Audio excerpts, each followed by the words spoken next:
Sa loob ng 86 na taon, DZRH ang naging kaagapay ng mga Pilipino sa balita, sa serbisyo at sa bawat kwento. 86 na taon ng tiwala at sa mga darating pang taon, mas pinalakas at mas pinagtibay para sa Pilipino. DZRH,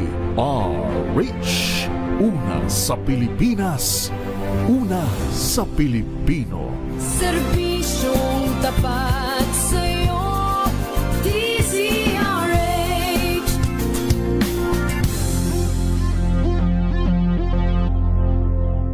We've got you covered. From the hottest hits, exclusive interviews, kilig to the bones fan meet experience, and hataw performances of your favorite stars. Saturdays, 12 noon, dito lang sa DZRH TV.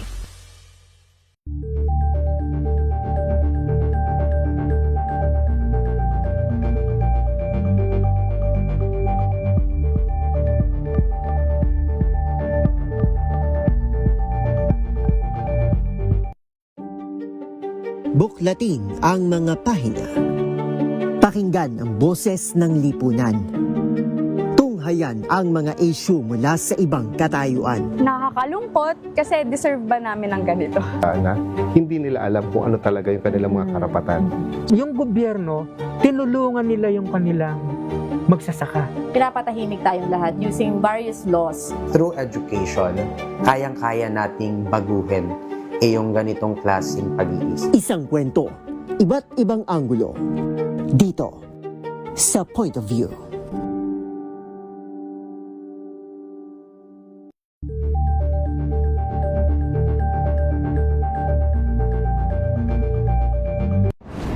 Kung good vibes ang hanap mo, dito ka na sa sigurado. Mula sa mga istoryang nagbibigay ng inspirasyon hanggang sa mga kwentong may dalang solusyon. Mga balitang pampagaan ang pakiramdam at pampaganda ng araw. Hindi lang ba sa good news, kundi the better news. Mula Lunes hanggang Biyernes, 1:00 ng tanghali sa DZRH TV.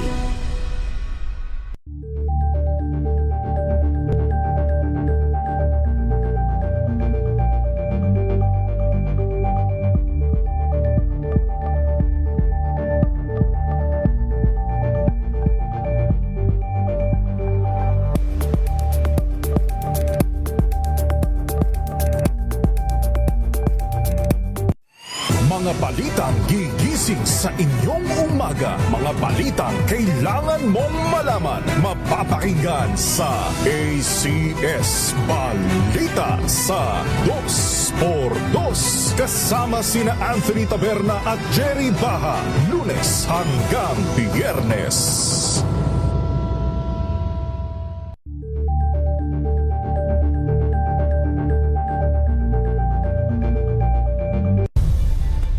Nagsimula sa pangarap hanggang sa maabot ang tagumpay. Iba't ibang kwento, iba't ibang mukha ng atletang Pilipino. Mas pinatindi, mas pinalakas, at mas pinaaksyon sa Match Point tuwing Sabado, 12:30 ng tanghali sa DZRH TV.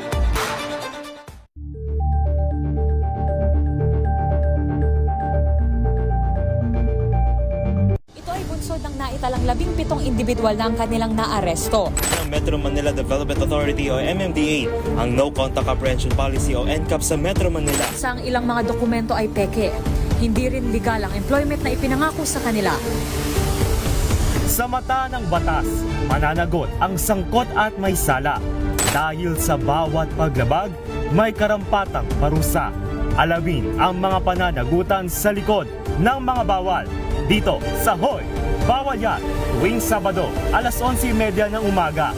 Dito lang sa DZRH TV.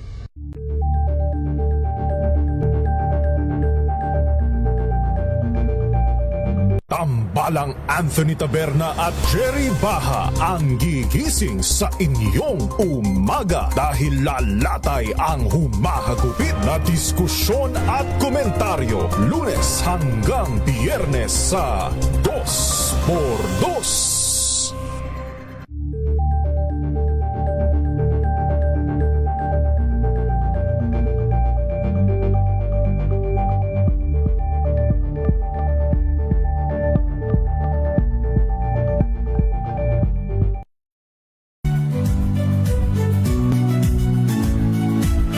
Magandang araw mga kaibigan. Ito po ang inyong balerina ng bayan, si Lisa Makuha Elizalde, na nag-aanyaya sa inyong samahan kami at ang aming mga espesyal na panauhin para sa kalahating oras ng masayang kwentuhan sa aming programang Art to Art, kung saan ang usapang sining at kultura ay para sa lahat. Huwag kaliligtaan, tuwing linggo, alas 3:30 ng hapon, dito lamang sa DZRH Radio, DZRH TV, at via online streaming. Saan man mangyari ang balita, Luzon, Visayas at Mindanao, hagip ng balita. Pronti, kinalap ng buong puwersa ng MBC Media Group mula Aksyon Radyo, Radyo Natin Nationwide at DZRH, Provincial at Regional Correspondents. Balita Pronti, kasama si Kises Habson. DZRH Balita Pronti.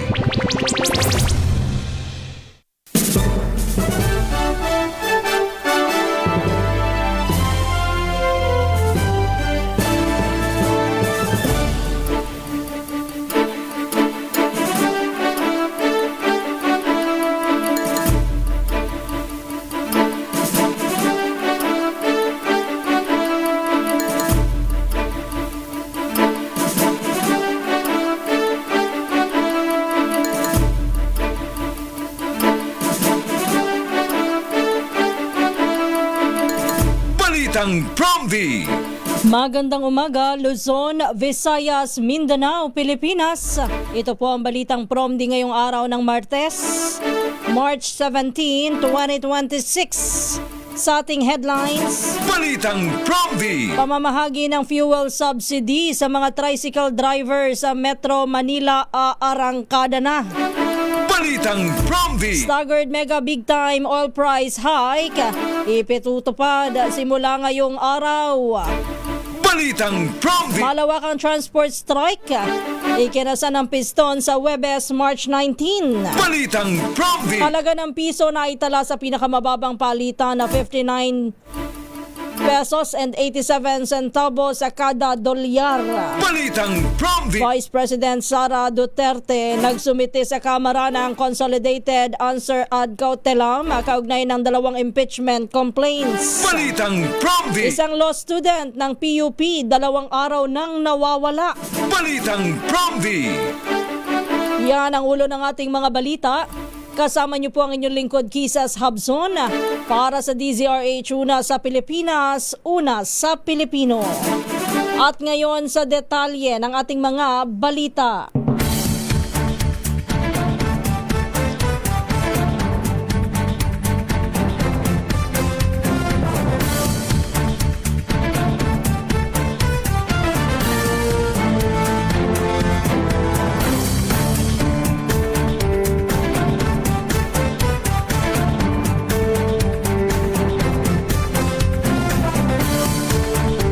Arangkada na ngayong araw ang pamamahagi ng fuel subsidy para sa mga tricycle driver sa Metro Manila sa gitna pa rin ng tumataas na presyo ng produktong petrolyo. Kaugnay niyan ay naglabas na nga po ang Department of Social Welfare and Development o DSWD ng 3 identified sites sa NCR kung saan sa bayang ipamimigay ang 5,000 pisong cash assistance sa mga tricycle driver. Kabilang po dyan ang mga payout venue ng mga sumusunod na lugar. Sa Caloocan, isasagawa ang payout sa Buena Park, Barangay 80 UE Subdivision, Clubhouse 964. Ngayon din sa Pacquiao Covered Court Sports Complex, Bagumbong, at sa Glorieta Park, Barangay 187 sa Tala. Samantala sa Las Piñas, isasagawa ang payout sa Aguilar Sports Complex, Pilar Village. Habang sa Makati ay sa Makati City Quadrangle. Sa Malabon, sa Atis Covered Court, Barangay Potrero. Habang sa Mandaluyong ay sasagawa naman sa Mandaluyong College of Science and Technology Gymnasium. Itinakda naman ang payout ngayong araw sa Maynila sa Patricia Paraiso Sports Complex, 658 Flora Street, Tondo, Maynila. Ngayon din sa Barangay 377 Covered Court, sa Barangay o sa Pampanga Street sa Santa Cruz. Mayroon din pong payout sa Dakota Covered Court, Barangay 659 Ermita, Maynila. At sa Asa Covered Court, Barangay 627 sa Araulio Street, Santa Mesa. Sa Marikina City, isasagawa naman ito sa Plenary Marikina Convention Center. Habang sa Muntinlupa Sports Complex naman, ilalagay ang payout para sa Muntinlupa City. Mayroon pa po dyan sa may Navotas Covered Navotas Convention Center. Habang sa Paranaque ay sa Palanyag Gym, Barangay San Dionisio, at sa Don Bosco Gym sa Barangay Don Bosco sa Paranaque. Dito po sa Pasay City, isasagawa naman ang payout sa Cuneta Astrodome. Habang sa Pasig, dyan po sa Pineda Multipurpose Hall, Barangay Pineda. At sa Damayan Multipurpose Hall sa Barangay Pinagbuhatan. Sa Patero Sports Complex San Pedro naman, inaasahang pipila ang mga tricycle driver para sa payout ng fuel subsidy sa mga tricycle driver ng Pateros sa Quezon City. Nakahanda na po ang former District Actions Office ng Barangay Katipunan, gayon din ang SB Park Batasan Hills sa Barangay Batasan Hills. Sa 5K People's Park Covered Court, Barangay Milagrosa, Risen Garden, Quezon City Hall sa Diliman, at Buena Mark Park, Novaliches sa Barangay Nova Proper, at sa SB Park Barangay Tandang Sora. Sa San Juan, magkakaroon po ng payout sa makabagong San Juan Theater, National Government Agency, habang sa Tagigay sa Lakeshore Activity Center o sa Lock Gate 3. C6 Road, Barangay Lower Bikutan. Ang payout naman sa Valenzuela isasagawa sa Valenzuela City Amphitheater. At sa Alert Multipurpose Hall, base sa datos ng DSWD, inaasahan ho na 139,000 mga tricycle driver ang makikinabang sa nasabing ayuda. Balitang Prompty.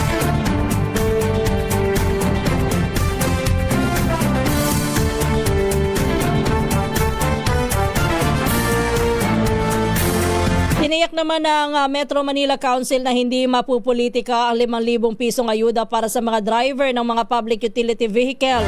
Ayon kay MMC President at San Juan City Mayor Francis Zamora, tututukan ng mga lokal na pamahalaan ng distribusyon ng fuel subsidy lalo't sila ang may hawak ng validated na listahan. Nananawagan din ang opisyal sa mga kapwa LGU officials na gamitin ang pagkakataon para makarating sa lehitimong mga nangangailangan ng tulong mula sa pamahalaan. Sa record nga po ng DSWD, aabot sa 139,000 drivers ng TODA o mga tricycle driver.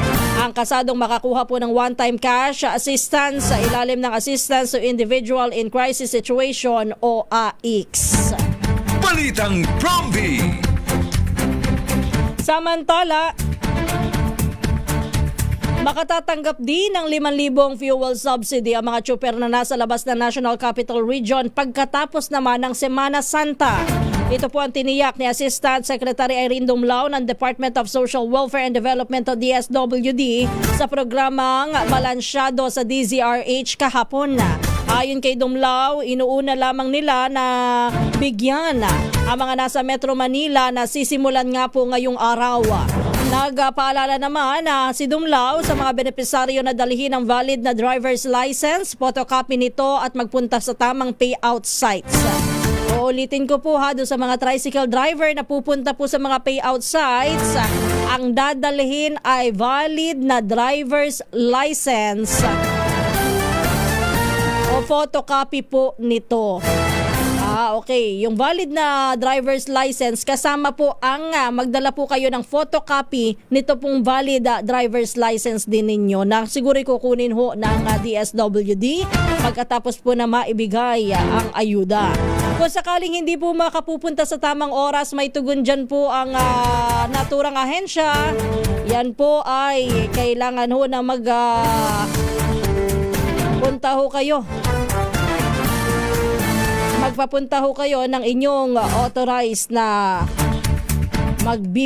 natatanggap ng ayuda. Balitang Promdi. Samantala, alas 3:15 na po ng umaga. Puntahan muna natin mga balita mula sa probinsya.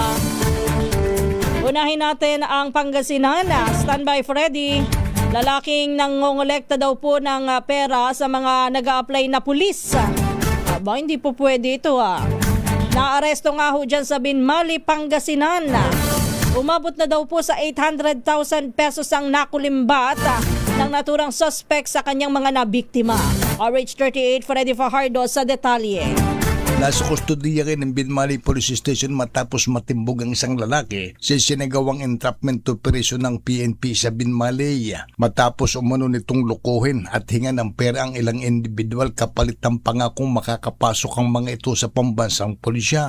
Ayon kay Binmali Acting Chief of Police Lieutenant Colonel Lester Saico, nakatanggap sila ng reklamo mula sa dalawang biktima na nagnanais na pumasok sa PNP na muli silang hinihinga ng pera ng suspect. Kaya nagsagawa agad sila ng investigasyon at nang matiyak na walang kaugnayan ng suspect sa pagre-recruit sa PNP, ikinasang operasyon na nagresulta ng pagka-aresto nito. Sa investigasyon, lumilitaw na nakakulimbat na ang suspect ng tinatayang nasa 841,128 pesos mula sa ilang individual sa pangako umano ng akusado na matutulungan niya makapasok sa serbisyo ng PNP ang mga biktima kapalit ng pera. Nahaharap nga ng suspect sa kasong robbery extortion at nananawagan ng PNP Binmali sa sino mang individual na maaaring na biktima pa ng suspect sa kaparehong modus na makipag-ugnayan agad sa kanilang himpilan upang magsampa na kaukulang reklamo at makakatulong sa nagpapatuloy na investigasyon ng kaso. Mula sa Action Radio Pangasinan, ito si Freddy Fajardo, RH38 nag-uulat para sa DCRH una sa Pilipinas, una sa Pilipino. Balitang Promdi. Maraming salamat Freddy Fajardo. Standby lang Dani Kumilang. Aarangkada na nga po ngayong araw ang panibagong malakihang taas presyo sa produktong petrolyo. Sa anunsyo ng Department of Energy, tataas ng 20 pesos and 40 centavos hanggang 23 pesos and 90 centavos ang kada litro ng diesel. 12 pesos and 90 centavos hanggang 16 pesos and 60 centavos sa kada litro ng gasolina at 6 pesos and 90 centavos hanggang 8 pesos and 90 centavos sa bawat litro naman ng kerosene. Gayunman, sinabi ni Energy Secretary Sharon Garin, ipatutupad pa rin ang staggered utay-utay na pagtaas ng presyo ng petrolyo sa bawat araw. Bunsod nito ay posible pong umabot na sa 114 hanggang 115 pesos ang kada litro ng presyo ng diesel. Pero nakadepende pa rin anya ito sa bawat gasoline station dahil magkakaiba naman ang presyo na ipinatupad ng mga oil company nitong nakalipas na linggo. Balitang Promdi. Maglalabas naman ng emergency oil stock ang International Energy Agency o IEA sa mga bansa sa Asia at Oceania upang makatulong sa pagpigil ng pagtaas ng presyo ng langis sa pandaigdigang merkado. Ayon kay IEA ayon sa IEA, agad na ilalabas ang mga reserbang langis sa rehiyon upang habang inaasahan naman ang magsisimula sa katapusan ng Marso ang paglalabas ng stock sa mga bansa sa Amerika at Europa. Kabuoang 271.7 milyon na bariles ng langis mula sa government-managed reserves ang planong ilabas sa buong mundo. Ginawa po ang hakbang matapos ang matinding pagtaas ng presyo ng langis dulot ng digmaan sa gitnang silangan at paggambala sa supply ng langis kabilang ang pagharang sa paglalayag ng mga barko sa Strait of Hormuz. Samantala, sinabi naman ng Energy Secretary Sharon Garin na posibleng makinabang ang Pilipinas sa planong pagpapalabas ng hanggang 400 milyong bariles ng langis ng mga kasaping bansa ng IEA sa pandaigdigang merkado. Bagamat hindi anya miyembro ng IEA ang Pilipinas, umaasa pa rin ang pamahalaan na makatutulong ang dagdag na supply upang mapatatag ang presyo ng langis.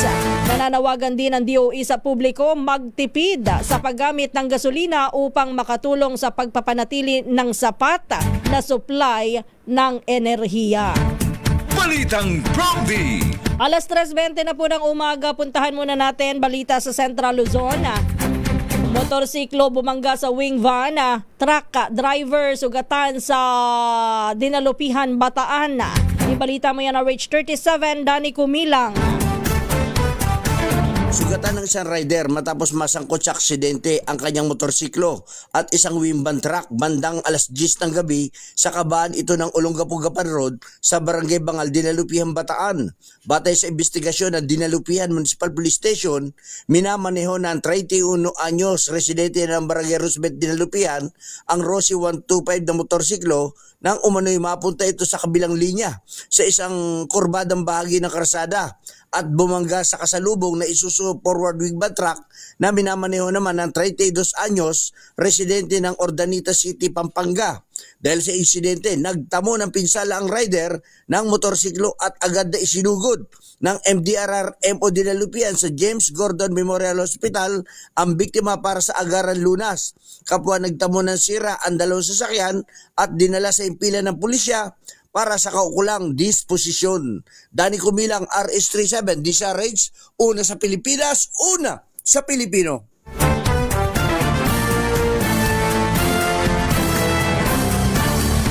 Lusot na sa third and final reading ng mababang kapulungan ng Kongreso ang hirit na mabigyan ng emergency power si Pangulong Bongbong Marcos Jr. para suspendihin o tapyasan ng excise tax sa langis. Sa botong 247 na pabor, 3 ang tutol at 0 abstention, pinagtibay po ng Kamara ang House Bill 8418. Sa ilalim nito ay aamyendahan din ng National Internal Revenue Code Section 148 para magawa ng Pangulo ang naturang hakbang. Una nang sinertipikahan ng Pangulo ang panukala bilang urgent bill para maibsan ang mabigat na epekto ng taas presyo sa produktong petrolyo dulot ng tensyon sa Middle East. Balitang Prompty.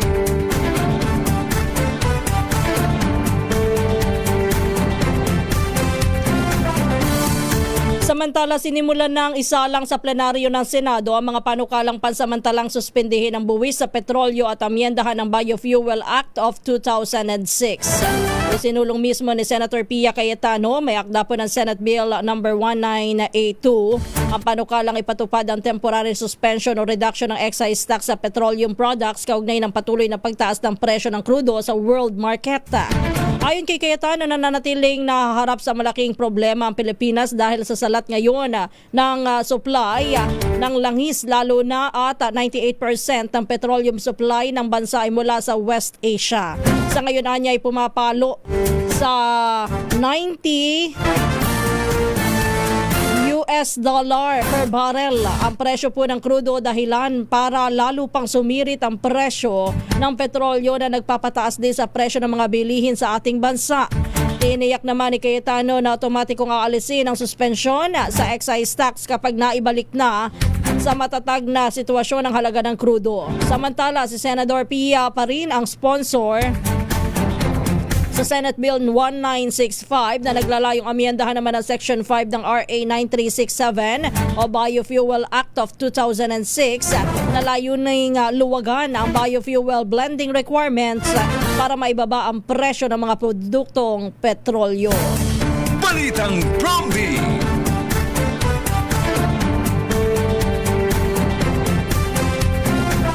Tiniyak naman ni Pangulong Ferdinand Marcos Jr. ang tulong ng pamahalaan sa gitna po ng nararanasan ngang krisis dahil sa tensyon sa Middle East.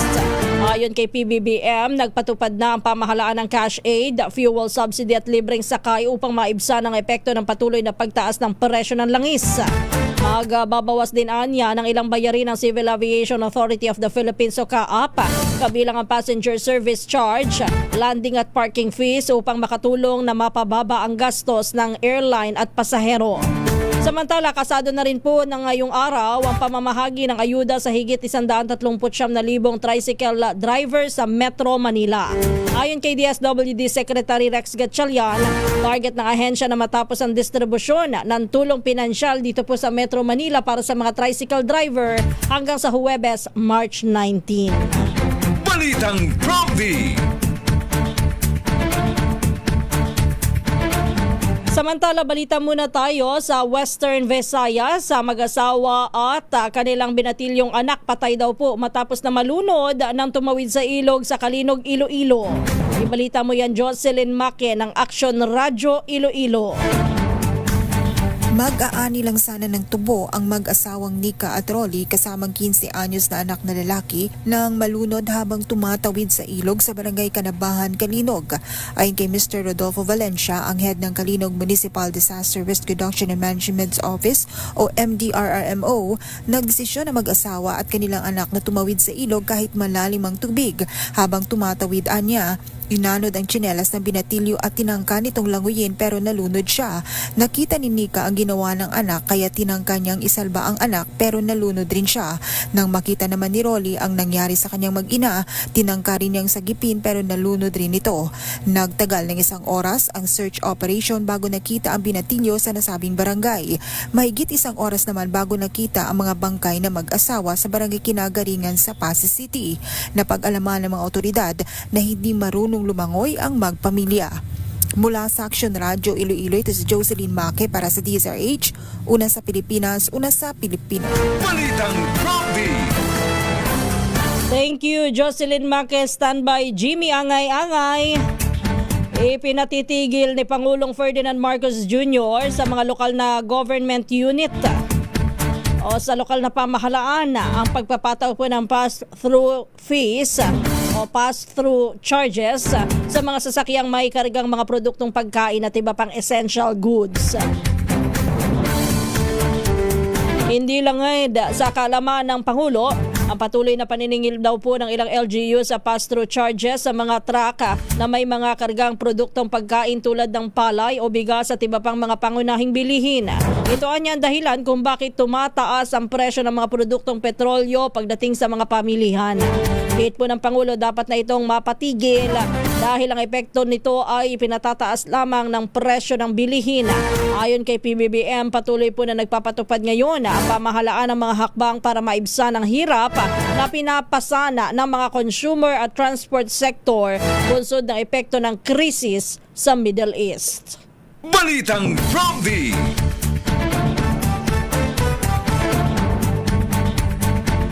Magkakasa naman ng malawakang tigil pasada ang grupong piston o pagkakaisa ng mga samahan ng mga tsoper at operator nationwide sa gitna ng patuloy na pagtaas ng presyo ng produktong petrolyo. Sa anunsyo po ng piston, itinakda ang transport strike sa Huwebes, March 19.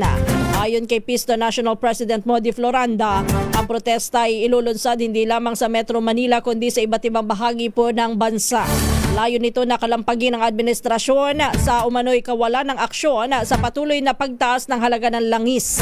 Bukod dito, inihayag din ni Floranda ang planong paghahain nila ng petisyon para sa 5 pisong dagdag pasahe sa jeep. Gate po ni Floranda, lugi ng 3,600 ang mga tsoper na kumukonsumo ng 30 litro ng langis kada araw sa oras na umabot na sa 120 pesos kada litro ng presyo ng diesel. Panawagan po ng grupo sa Kongreso, alisin na muna ang VAT at excise tax sa mga produktong petrolyo. Balitang Prompty. Maghahanda naman ang mobility assets ang Philippine National Police para maibsan ang epekto ng ikakasang transport strike ng grupong piston. Kaugnay ito ng malakihang taas presyo sa langis dahil sa bakbakan sa pagitan ng US at Israel at Iran. Inatasan naman ni PNP Chief General Jose Melencio Nartates Jr. ang NCRPO na makipag-ugnayan sa mga transport group na magsasagawa ng kilos protesta para sa mga kaukulang security plan. Kasado na ang tigil pasada sa darating na Huwebes para sa panawagan ng pagsuspende sa excise tax sa langis at 5 pisong taas pasahe. Balitang Prompty. Samantala, balita muna tayo sa Eastern Visayas. Sa most wanted person sa Surigao del Norte na aresto daw po ng kapulisan. Sa bayan naman ng Puntuyan, Southern Leyte. Ibalita mo yan, Jimmy Angay-Angay ng RH32. Most wanted person sa Surigao del Norte na aresto ng kapulisan sa bayan ng Pintuyan, Southern Leyte. Kinilala ng PNP akusado si Jewel Beato Loyahan, nasa 8 taong gulang residente ng Barangay San Roque, Pintuyan. Naresto ang akusado sa naturang bayan ng mga kapulisan sa Southern Leyte, Maritime Police at Surigao del Norte PNP. Ang akusado may piling na kasong naharap sa korte na rape na inisyu ng korte sa Surigao del Norte. Walang piyansa na rekomenda ang korte para sa pansamantalang kalayaan ng akusado na sa kasalukuyan nasa kustudiya ng Pintuyan PNP. Mula dito sa DYVL Action Radio Tacloban, ito si RH32 Jimmy Angay-Angay para sa DZRH, una sa Pilipinas, una sa Pilipino. Balitang Prompty. Samantala, sumadsad naman sa pinakamababang halaga ang piso matapos na maitala ang palitan sa 59 pesos and 87 centavos bawat dolyar sa harap ng patuloy na sigalot sa gitnang silangan. Nagbukas ang palitan sa 59 pesos and 71 centavos at naging matamlay sa 59 pesos and 95 centavos sa kalagitnaan ng trading bago nagsara sa 59 pesos and 87 centavos.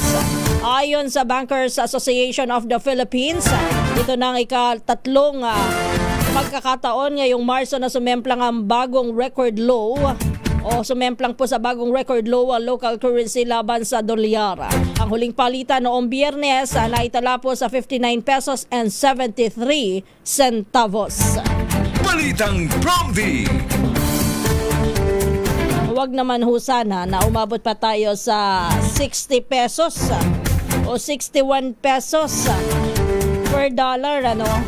Kasi konting-konti na lang ay sasampa na ho tayo sa 60. Balitang Prompty. Samantala, sa oras na alas 3:32, halos 6 sa bawat 10 Pilipino ang naniniwala naman na pangunahing concern na kailangang harapin po ng gobyerno ang pagkontrol sa pagtaas ng bilihin o inflation. Sa survey ng Pulse Asia, 59% ng mga respondent ang nagsabing ito ang kanilang pinakamalaking alalahanin. Sinundan po ito ng usapin sa graft and corruption sa gobyerno na may 47% at ang pagpapataas sa sahod ng mga manggagawa na nakakuha ng 36%. Isinagawa survey mula February 27 hanggang March 2, 2026 sa pamamagitan ng face-to-face interviews sa 1,200 respondents nationwide. Balitang Prompty. Do sa ating mga kababayan, sige nga, sa gitna ho ng nararanasan nating patuloy na pagtaas ng presyo ng petrolyo, ano nga ba ang inyong pinangangambahan sa ngayon? Diba? Ano ba yung una nyong naisip na alalahanin para sa inyong pamilya? Kuryente? Presyo ng pagkain? Presyo ng bigas o yung mismong sasakyan ninyo? Yung mga may kabuhayan dyan sa mga transport? O talagang yung presyo ho ng langis talaga? Sa bagay lahat naman yan, inaalala natin. Pero sabi nga natin, ano nga ba yung pinakapangunahing inaalala nyo ngayon? Nagwo-worry kayo na baka tumaas at hindi nyo na makayanan. Alas 3:34 na po ng umaga. Puntahan naman natin, balita naman mula sa Northern Samar. 16 na wanted person natimbog po sa 1 linggong operasyon ng mga otoridad mula sa iba't ibang bayan sa lalawigan. RH34 Jane Galit Bantayan sa detalye. 16 na mga wanted persons sa lalawigan ng Northern Samar na nahaharap sa iba't ibang kaso ang naaresto ng kapulisan sa isang linggo na operasyon. 3 sa mga nahuli ay tinuturing na most wanted persons, samantala 13 naman ang tinatawag na other wanted persons. Ayon sa Northern Samar Police Provincial Office, kabilang sa naaresto ang regional most wanted person na naaresto ng Mondragon Police sa kasong panggagahasa. Naaresto rin ng municipal most wanted person ng San Antonio Police sa kasong robbery at provincial most wanted person sa bayan ng Victoria, Northern Samar dahil sa kasong pagpatay. Ang ilan sa mga naaresto ayon sa Northern Samar Police Provincial Office nahaharap sa kasong pagpatay, estafa, robbery by the use of force upon things at paglabag sa environmental at forestry laws at pagnanakaw.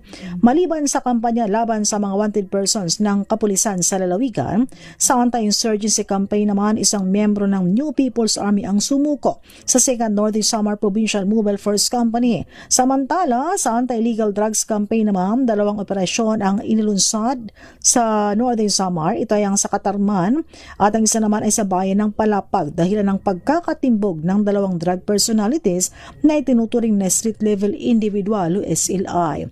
Patuloy naman ayon sa PNP, patuloy ang kanilang pagpapaigting pa sa kampanya sa mga laban sa mga most wanted persons. Hinihikayat ng kapulisan ang publiko na makipagtulungan at makipag-ugnayan at agad na i-report sa kanilang opisina ang lahat ng uri naman ng kriminalidad. Mula sa Aksyon Radyo Katarman, RH34 Jane Galit Bantayan ng DCRH. Una sa Pilipinas, una sa Pilipino. Balitang Bromby! Thank you, Jane Galit Bantayan. Standby lang, Jun Sutera. Halos 6 sa bawat 10 Pilipino. Ayan na nga ho yung kanina natin na pinag-uusapan na 59% ng respondents ang nag-aalala o top concern na top priority daw po dapat ng gobyerno ang pagharap sa issue ng inflation sa panahon ngayon. Balitang Bromby! Kinumpirma naman ng Philippine Embassy sa United Arab Emirates ang pag-aresto sa 2 Pinay sa Dubai matapos naman mag-record at i-share sa social media ang video ng missile attacks na inilulunsad ng Iran. Ayon kay Philippine Ambassador to the UAE Alfonso Ver, ang pag-aresto sa 2 ay dahil sa umano'y paglabag sa isang security-related policy. Tiniyak naman ni Ver na magbibigay ng legal assistance ang pamahalaan para sa kanila habang maayos naman anya ang kalagayan ng 2 sa loob ng kulungan. Dagdag nito, ang 2 Pinay ay kabilang sa kabuang 35 katao na karamihan po ay dayuhan na inaresto dahil sa pagre-record ng mga pag-atake at pagpo-post nito sa social media. Ayon sa mga otoridad, maaaring humarap ang mga naaresto sa parusang hanggang 1 taong pagkakakulong at multang aabot sa 100,000 dirhams. Yan po ay katumbas ng tinatayang mahigit 1 milyong piso. Umaasa naman si Ver na mabibigyan ng konsiderasyon ang kaso ng 2 Pilipina dahil ibinabahagi lamang umano nila ang video upang ipaalam sa kanilang pamilya dito po sa Pilipinas na sila ay ligtas. Balitang Bromby! Sa iba pa nating mga balita, sumagot na si Vice President Sara Duterte sa House Justice Committee sa pamamagitan ng Consolidated Answer ad cautelam sa impeachment complaints laban sa kanya. Ayon kay Bicol Saro Party List Representative Terry Redon, miyembro ng Justice Panel ng Kamara, ang Consolidated Answer ad cautelam ni Vice President Sara ay sinumite sa komite alas 4:30 ng kahapon. Ibig sabihin ng answer ad cautelam ay sumasagot po ang kabilang panig. Pero hindi nila kinikilala ang jurisdiction o may reservation sila sa jurisdiction ng komite o ito po ay bahagi ng kanilang pag-iingat. Matatanda ang 10 calendar days ang ibinigay ng Justice Committee kay VP Sara para sagutin ang notice ng komite matapos na magdeklarang sufficient in form and substance sa 2 reklamong impeachment laban sa Vice Presidente. Una nang naghain ng entry of appearance sa Justice Panel ang kampo ni VP Sara kung saan nakasaad ang mga abogado ng Vice Presidente para sa impeachment. Balitang Bromby! Bahagya naman tumaas ang approval at trust rating ni Pangulong Ferdinand Marcos Jr. sa pinakahuling survey ng Pulse Asia para sa unang quarter ng taon. Batay sa survey na isinagawa mula February 27 hanggang March 2, umakyat po sa 36% ang approval rating ng Pangulo mula sa 34% noong December 2025. Bumaba naman ng 45% ang hindi sang-ayon sa kanyang performance mula sa dating 48%, habang nananatili sa 18% ang undecided na respondents. Tumaas din ang trust rating ni Marcos sa 35% mula sa dating 32%, habang bumaba naman sa 44% ang mga nagsabing wala silang tiwala sa Pangulo. Gayunman, nananatili pong mas mataas pa rin ang approval at trust rating ni Vice President Sara Duterte matapos na maitala Matapos po na maitala sa 55% ang nasisiyahan sa kanyang performance, halos kapareho po ng 56% na naitala noong Desyembre. Nananatili pa rin sa 54% ang trust rating ng Vice Presidente sa parehong survey. Balitang Prompty.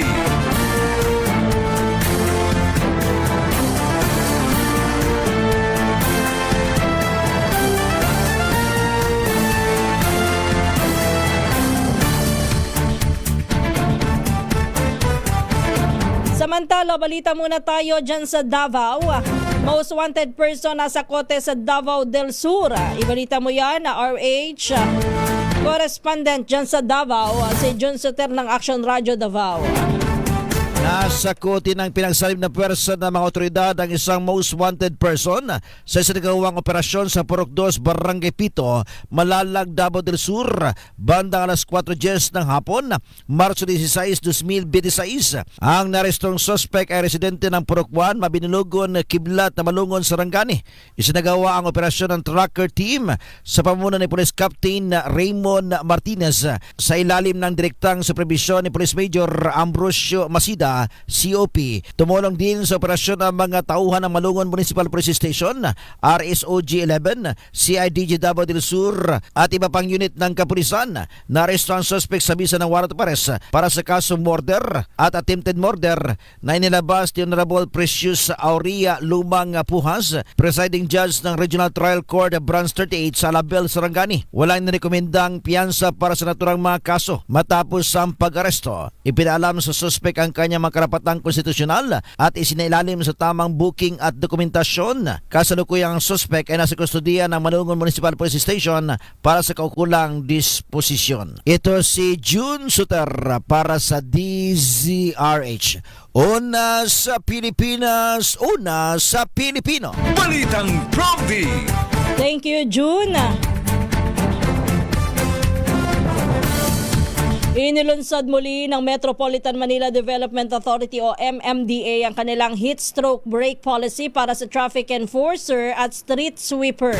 Epektibo ang polisiya simula kahapon. Tatagal po yan hanggang sa May 31 bilang proteksyon sa mga field personnel sa gitna ng matinding init ng panahon. Batay sa Memorandum Circular No. 4 Series of 2026 ng ahensya, may karapatan po ang field personnel sa 30 minutes na pahinga kada shift upang makaiwas po sa heat stroke at iba pang sakit na dulot ng init. Samantala, magkakaroon naman ng karagdagang 15-minute na pahinga kung aabot sa 40 degrees Celsius o higit pa ang heat index sa Metro Manila. Ipatutupad ang pagpapahinga ng salitan sa mga tauhan po ng ahensya sa parehong lugar upang matiyak na tuloy-tuloy pa rin ang traffic management at road clearing operation. Pero lately, hindi pa, bagamat ito po ay epektibo na, pero hindi pa ho ganun karamdamang init, dahil lately nga, kahit medyo tanghali na, medyo malamig pa ang panahon. Ang pagandaan talaga natin, pag nawala na ho yung pag-iral ng amihan na yan, pag nawala na yung huling sigwada ng amihan. Alas 3:43 na po ng umaga ay binasura naman ng Supreme Court ang isang petisyon ng kumikwestiyon sa ordinansa ng City of Manila na nag-update sa singil ng garbage collection. Sa Sa en banc resolution na may petsang February 25, sinabi po ng Korte Suprema na walang sapat na legal standing ang petitioner na si John Barry Tayam upang questionin ang ordinansa sa lungsod. Ang naturang ordinansa po ay nagrebisado sa garbage collection. Pinataas po yung garbage fee o yung garbage collection fee sa Maynila na matagal na pong hindi naibabago noong pang 2013. Iginit po ni Tayab na residente ng Las Piñas City na nilabag umano ng Manila City Council ang ilang probisyon ng batas dahil sa kakulangan ng tamang publication ng ordinansa at dahil umano sa mas mataas na bagong singil kumpara sa aktual na gastos ng pamamahala ng basura. Pero ayon po sa korte, hindi residente ng Maynila ang petitioner at wala siyang negosyo o serbisyo sa lungsod kaya't wala siyang direktang pinsala na maaaring idulot ng pagpapatupad ng naturang ordinansa. Dinagdag pa po ng korte na hindi rin maaaring ituring na taxpayer suit ang petisyon dahil ang ordinansa ay isang regulatory measure at hindi isang buwis o illegal na paggastos ng pondo ng pamahalaan. Balitang Prompty.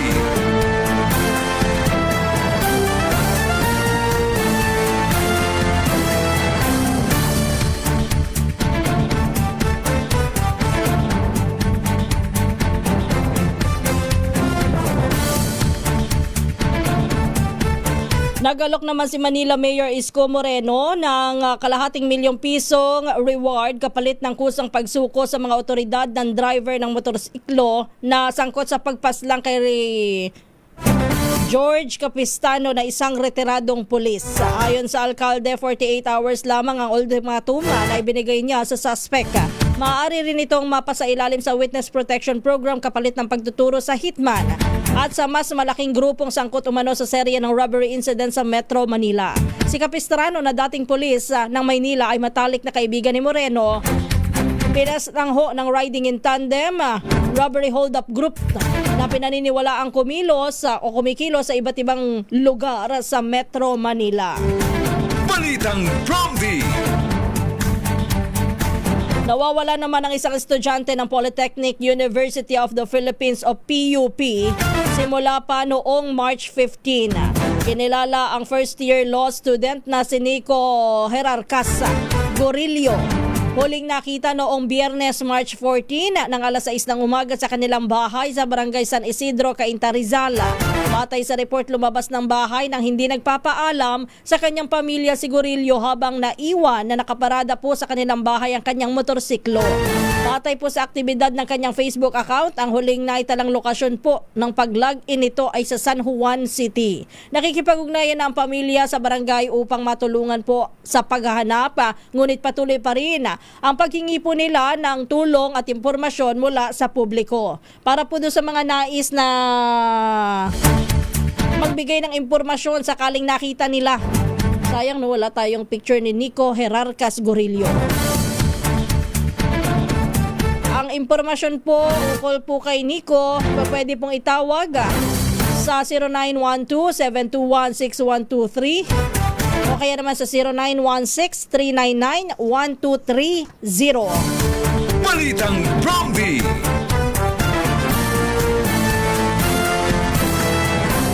Alas 3:47, dyan na po nagtatapos ang ating balitaan dito po sa Balitang Prompty.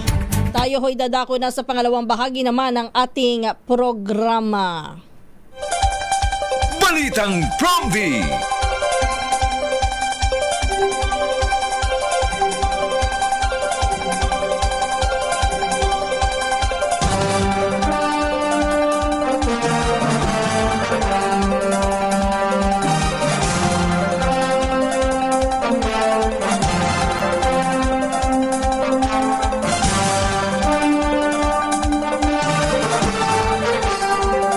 Muli isang magandang umaga po ang ating pagbati sa lahat ng mga nakikinig, nanonood at nakatutok ngayon sa ating programa. Ito nga po ang Balitang Prompty. Kasama nyo pa rin ang inyong lingkod, Kisas Hobson. Kumusta na po kayong lahat? Yung ating mga kababayan sa iba't ibang panig ng ating mundo, yung ating mga tricycle driver dito po sa Metro Manila na naghahanda na para sa pagpila dyan sa mga payout sites. Ngayon na pong araw na ito ang pamamahagi ng 5,000 peso cash assistance para sa mga tricycle driver. Yan po ay gagamitin ninyo para sa pangtulong sa inyong binabayaran sa taas po ng gasolina. Sa ngayon, lalo't lalo na natataas na naman ho ang presyo ng gasolina simula po ngayong araw. Ang sabi po ng Department of Energy, aabot po sa 12 pesos and 16 12 pesos and 90 centavos hanggang 16 pesos and 60 centavos ang pagtaas ngayon sa presyo ng gasolina. Maaaring ito po ay gawing staggered at yak naman yon na magiging staggered po ang payment o staggered po yung mga pagtaas ng presyo ng petrolyo, hindi lamang po sa gasolina, maging sa diesel at sa kerosene. Sayang lang at wala akong nakuhang kopya kung papaanong hahati-hatiin ng mga oil company yung kanilang dagdag singil na napakalaki ulit ngayong linggong ito.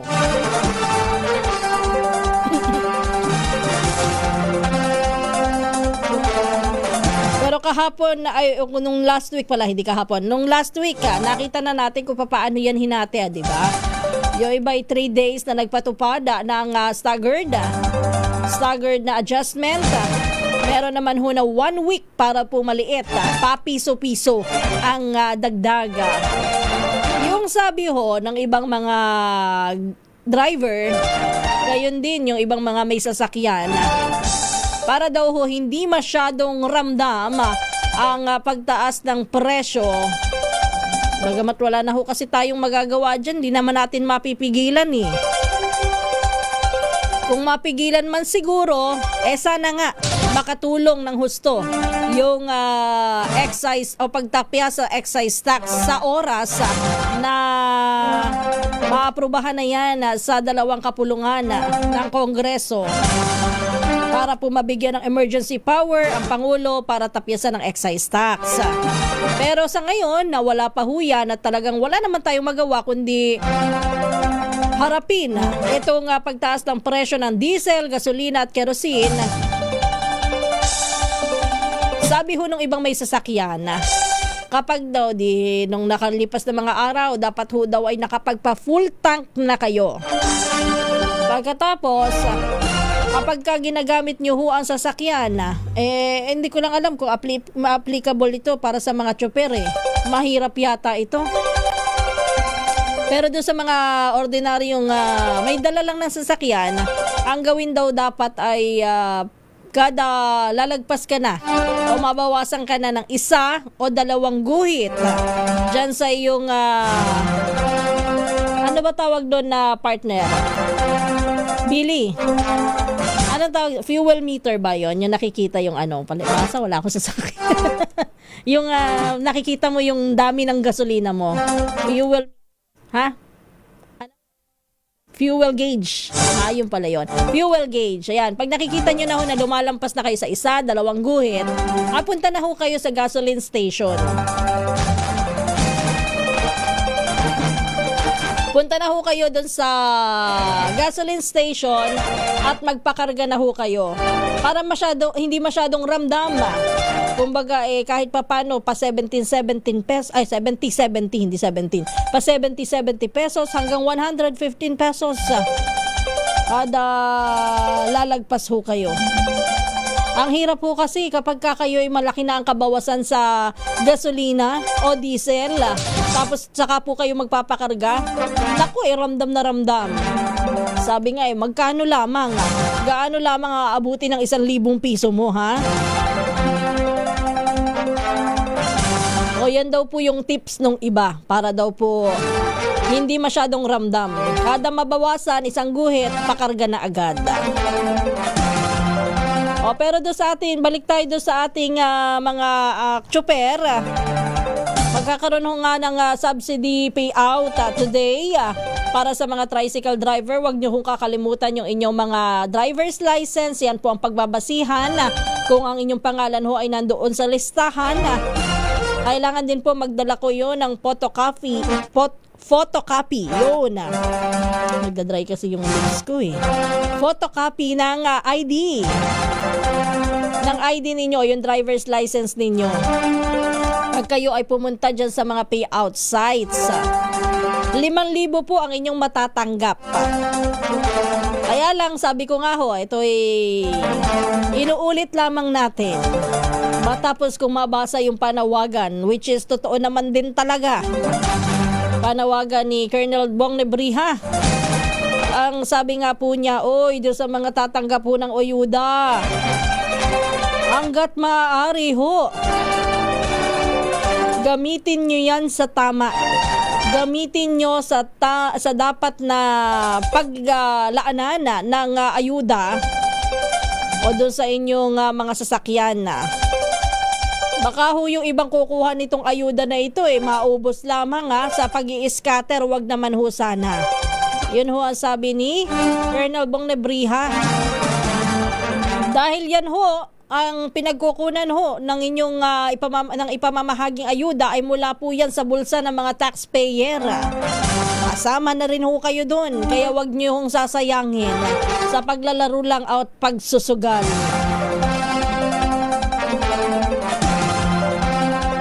At syempre tayo pa rin po ay magtitipid, sabi nga ha. Yun nga lamang, di na natin alam kung paano pa makapagtitipid itong mga tsuper na ito. Ano? May kikitain pa ba sila? Iyan bang 5,000 piso na yan ay malaki na o talagang makakapang patawid na sa kanila? Sa bagay, pandagdag lang po yan. Sinabi naman po yan ng gobyerno. Pero bukod po dyan, sabi po ng LTFRB today din, ngayong araw din po ihahayaga ng LTFRB possible na ihayaga kung magkano talaga ang magiging taas presyo sa pasahe, sa jeep, sa bus at sa iba pang mga sasakyan. Magkano nga ba? Pero ang sabi po ng piston, kung yan man po ay 2 piso o 3 piso, hindi po yan sapat. Mas mainam nila ang 5 pisong dagdag sa pasahe.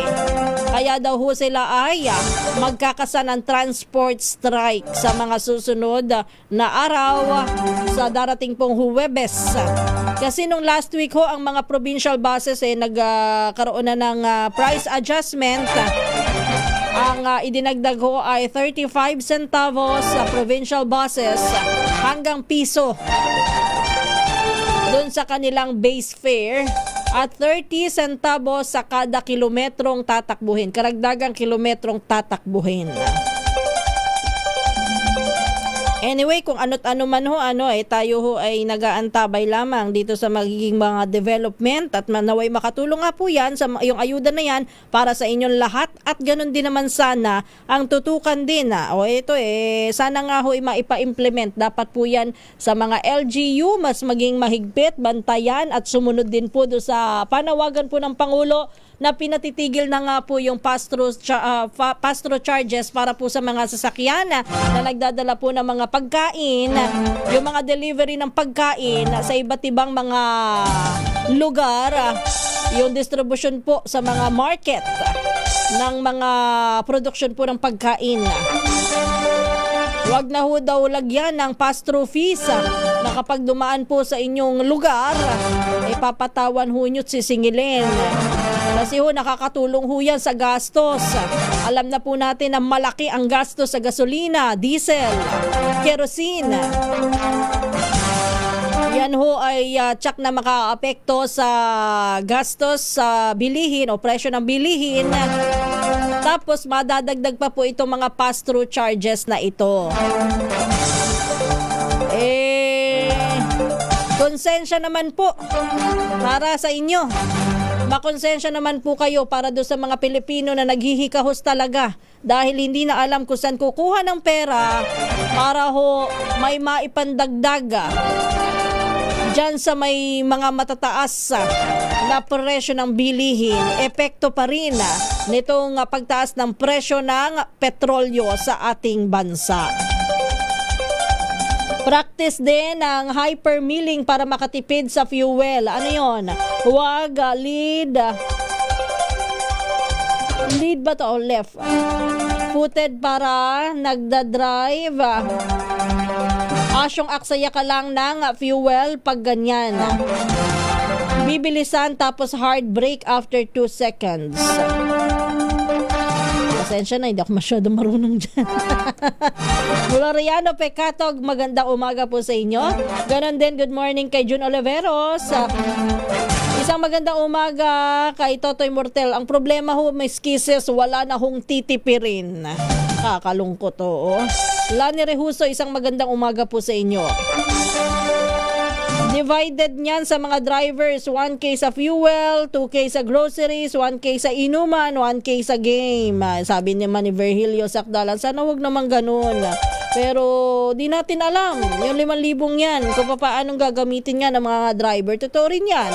Siyempre kapag ka nakakuha ka ng pera, yan ba lahat ikakarga mo sa sasakyan mo one day? Isang bagsakan. Baka nga ho yung iba dyan talaga, totoo ito. Baka yung iba, ilalaan muna sa grocery. Kulang na para sa pamilya. Wag na lang isali talaga yung sugal tsaka inuman. Hindi na yung kasali. Maintindihan ko pa yung groceries para sa pamilya. Dapat all ng ayuda sa krisis. Ma'am, paano naman kaming mga squatter po? So talaga, Mr. Filemon Mamuwad, good morning sa'yo. Oh, wala ka naman sa squatter eh. Pero hindi, kasi yung ayudang yan para doon sa mga nagsusumikap para itawid ang kanilang pamilya sa buhay. Para dyan sa mga tricycle driver natin. At susunod naman po yung mga nasa pampasaherong bus, pampasaherong jeep, at ganoon din po sa mga network service vehicle o transport network service vehicle. Yung mga TNVS. Course Navarro Galindez, isang magandang umaga rin po at ganoon din isang magandang umaga, sabi dito, kung sealed fuel tank, never nyo po pilitin top off pag nag-click na ang hose dahil masisira lang po ang fuel sensor at charcoal filter, mababasa ng liquid fuel, masisira po ang canister sensor, click stop na. Eduardo Centenary Jr., good morning mula sa Caloocan City. Ganon din pagbati natin sa iba pa po na mga nakikinig. Pasensya na po, hindi ko na pala mababati. Nakita ko yung oras. At dyan na po muna nagtatapos ang ating balitaan dito po sa Balitang Promdi. Bukas na lang po muna tayo magkwentuhan. Ito po ang Balitang Promdi at ako po ang inyong lingkod, Kisas Habson. Susunod na si Kong Angel Palmones at ang magandang umaga Pilipinas. Good morning and happy Tuesday.